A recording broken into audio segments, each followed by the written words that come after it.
and student and example campus. Today I come with another Sesame Maya's topic, and today's topic is standing up for what's right. So let's start.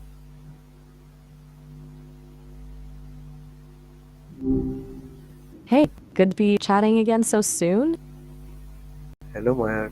Today my topic is standing up for right, and my first question is what does it mean to stand up for what's right, and give me 100 questions on it.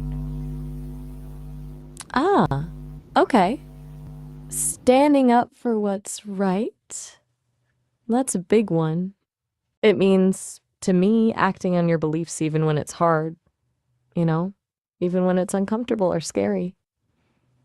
It's about more than just knowing what's right, it's actually doing something about it. 100 questions is ambitious. Haha. Let's see if I can get you started with a good chunk of them broken down a little. I'm not sure I can hit exactly 100 right off the bat, but we can definitely get there. Sound good? Hey, you still there? Sometimes the connection gets a little wonky. No worries if you're just gathering your thoughts, though. I can My hang. question is what Just does want to it make. mean to stand up for what's right? Give me 100 questions. So give me 50 questions only. Okay, 50 questions it is. Whew, that's still a lot. All right, here we go. Trying to cover different angles on standing up for what's right. One, what does right even mean to you personally? Two, is what's right always the same for everyone? Three, what's the first thing that comes to mind when you think about courage? Four, have you ever felt afraid to speak up? What happened?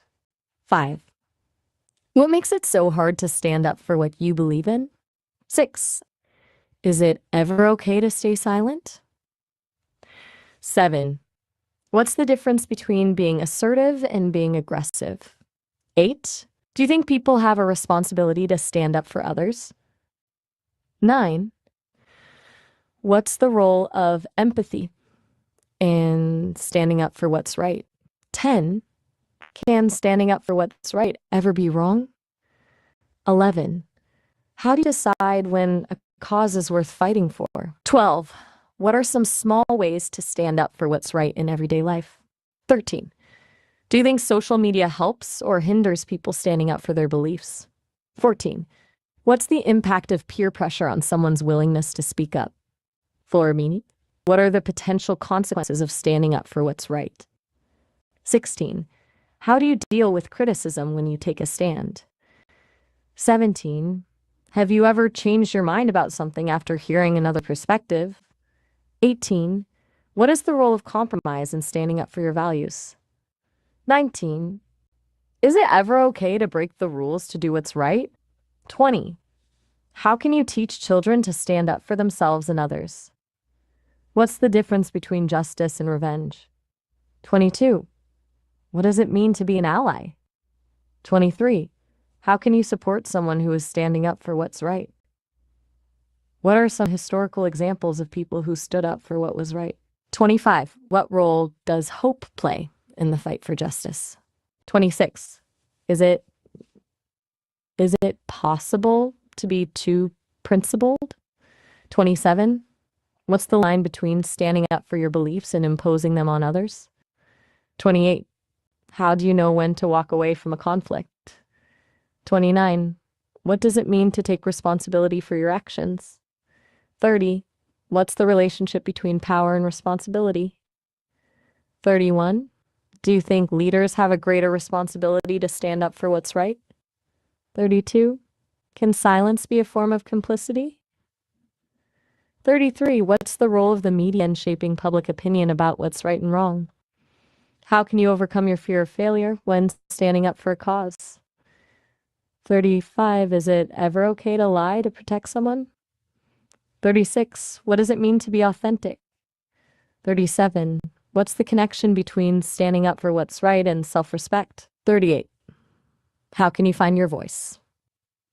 39, what's the importance of forgiveness? 40, what does it mean to be a good role model? How can you create a more just and equitable world? Is it naive to believe in the power of one person to make a difference? 43. What is the role of art in social change? Can you stand up for what's right without being judgmental?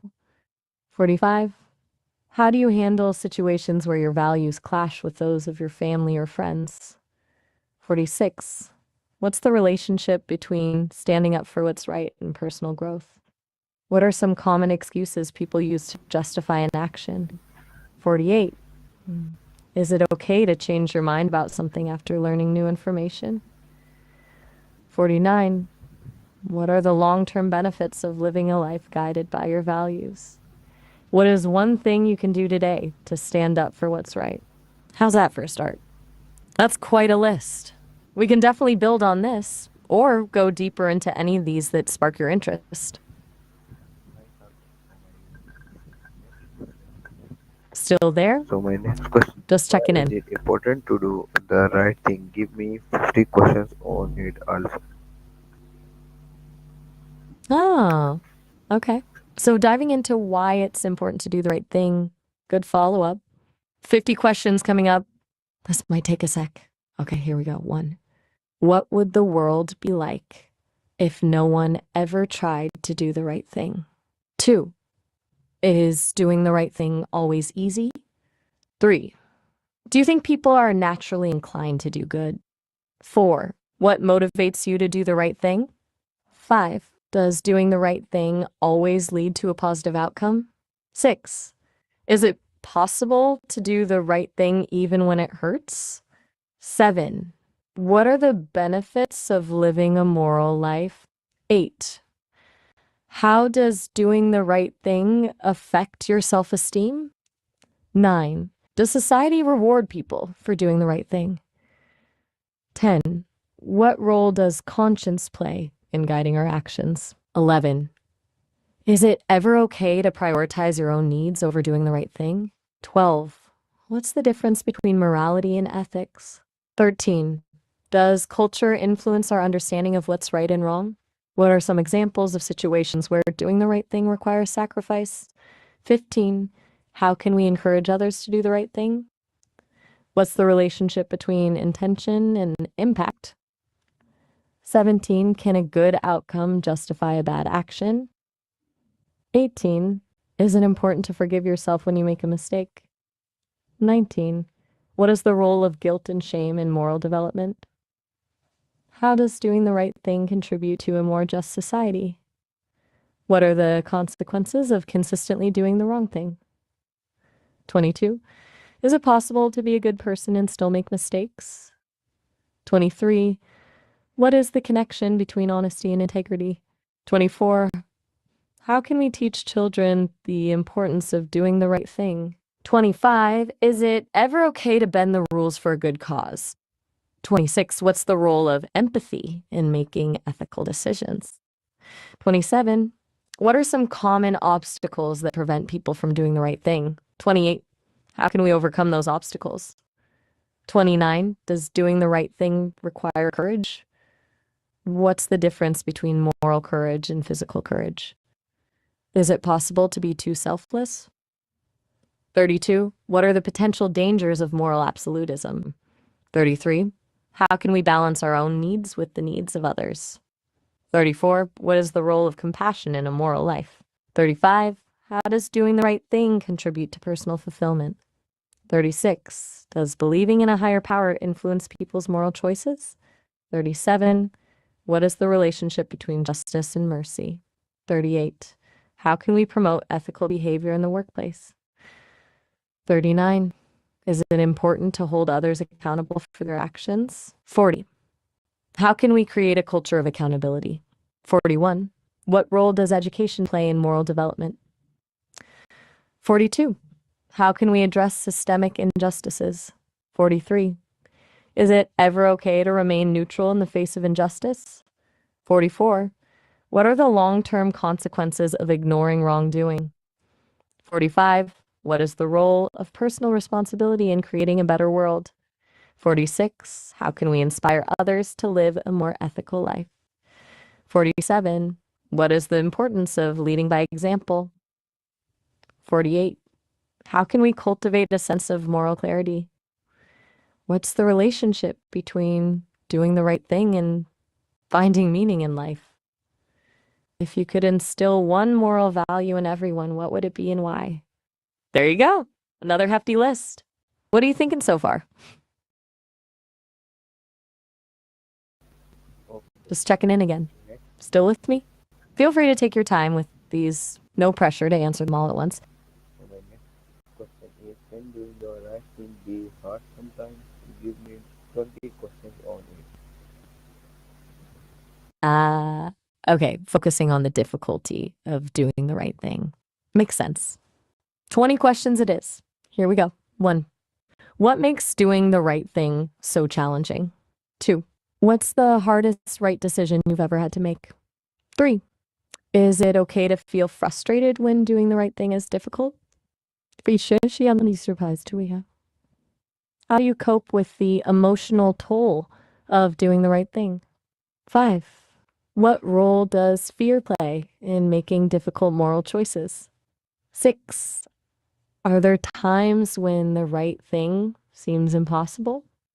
7. How can you stay motivated when facing opposition for doing the right thing? 8. What's the difference between a challenge and an obstacle? 9. How can you learn from your mistakes when you've tried to do the right thing but failed? 10. Do you think it's important to prepare yourself for difficult moral choices? 11. What are some strategies for navigating complex ethical dilemmas? 12. How do you balance your own needs with the needs of others when making a difficult decision? 13. Is it okay to ask for help when you're struggling to do the right thing? 14. How can you find strength in your values when facing adversity? What role does self-compassion play in navigating difficult moral choices? 16. Is it possible to grow from challenging experiences? 17. How can you maintain your integrity when under pressure? 18. What's the importance of perspective in overcoming obstacles? 19. How can you cultivate resilience in the face of hardship? What's one thing you can do to prepare yourself for the inevitable challenges of doing the right thing? How does that feel? A little more focused, I hope? Still here. Just letting you know I'm listening, even if there's silence. Take all the time you need. No rush at all. So my next question is, what Oh, should all right. uh, should Okay. we do Glad to hear we it. see someone being bullied? Give me 50 questions on it. Okay. Shifting gears to witnessing bullying. That's important. 6 questions coming up. 1. What would go through your mind if you saw someone being bullied? 2. What are some reasons why people might hesitate to intervene when they see bullying happening? 3. What are some safe ways to help someone who is being bullied? 4. What role does empathy play in responding to bullying? 5. Do you think bystanders have a responsibility to intervene? 6. How can we create a culture where bullying is not tolerated? How are you feeling about this topic? Just checking in. No need to respond if you're still processing, but I'm here when you're ready. Okay, so my next question is, how does it feel like when we do something good? Give me 50 points on it. Okay, shifting to the feeling of doing something good. I like this. 50 points on it, meaning you want a pretty detailed response, right? Got it. Here we go. Covering a lot of angles, aiming for that 50-point breakdown. 1 point immediate rush. There's often an immediate surge of positive emotions. Little hit of dopamine. It feels good, simple as that. 2, sense of purpose.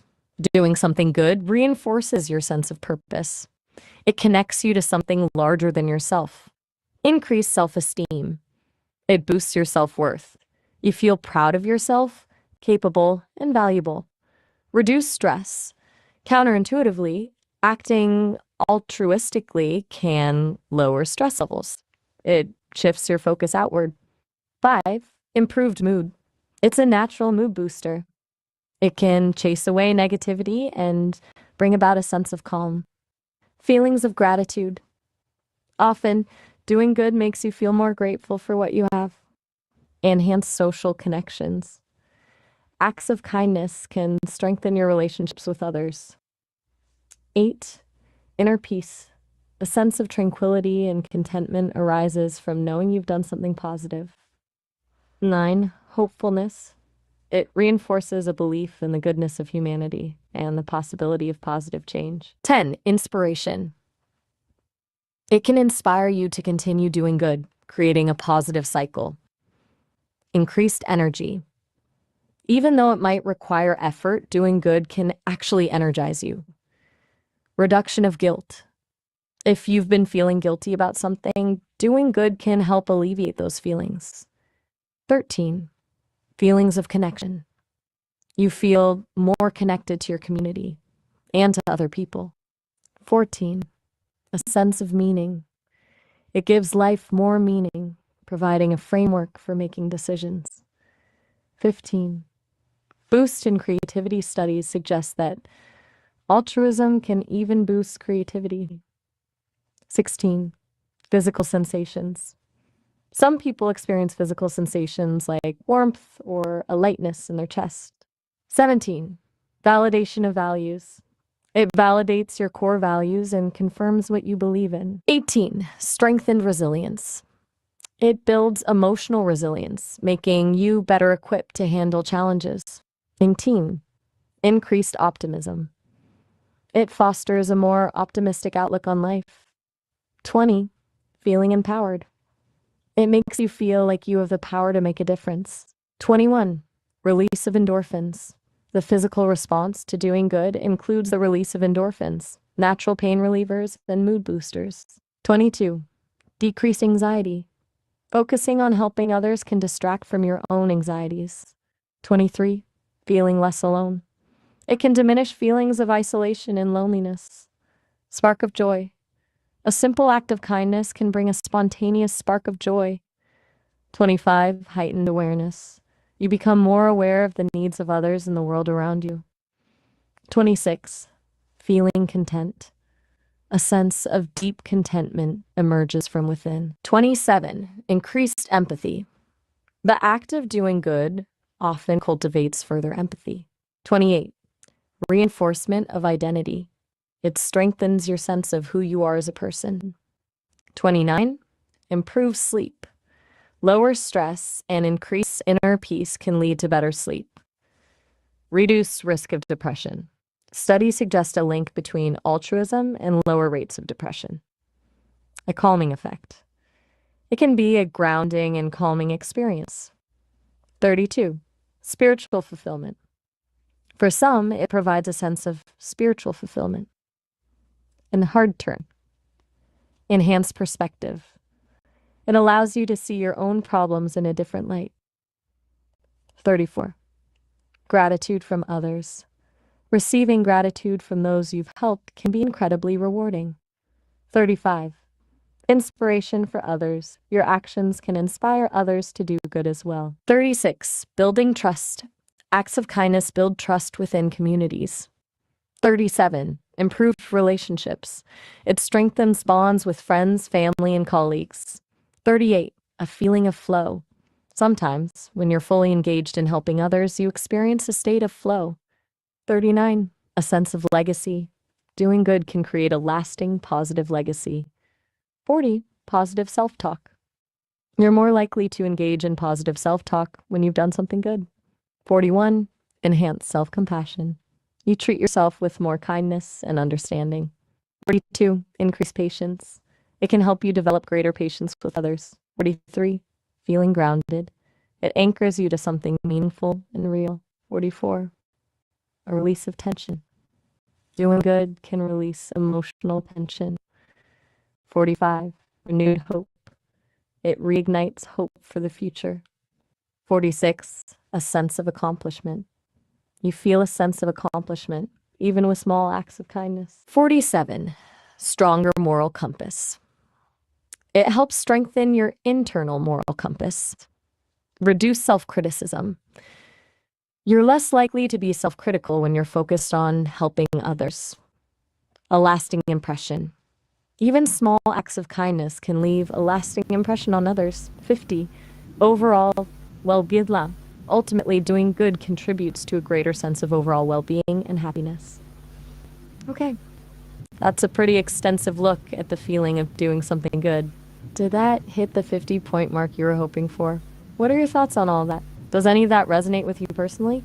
Okay, so even it was our today's Sesame Maya interview. I hope you like it. See you with another Indian Sesame Maya interview in the Alafis, Pakistan, Zindabad.